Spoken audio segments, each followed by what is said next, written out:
Gayunman, hindi lahat ng pangyayari bago ang ikalawang pagparito ay nakakakilabot. Marami sa mga ito ang nagdudulot ng kagalakan sa mundo. Ang panunumbalik ng Ebanghelyo.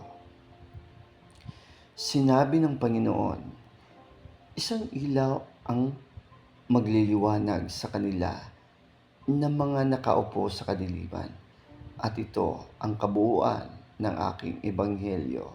Makikita ito sa Doktrina at Mga Tipan, section 45 verse 28. Ang mga propeta noong una ay nagpropesiya tungkol sa panunumbalik ng Ebanghelyo. Nakita ni Apostol Juan na ang Ebanghelyo ay pinanunumbalik ng isang anghel. Makikita ito sa Apokalipsis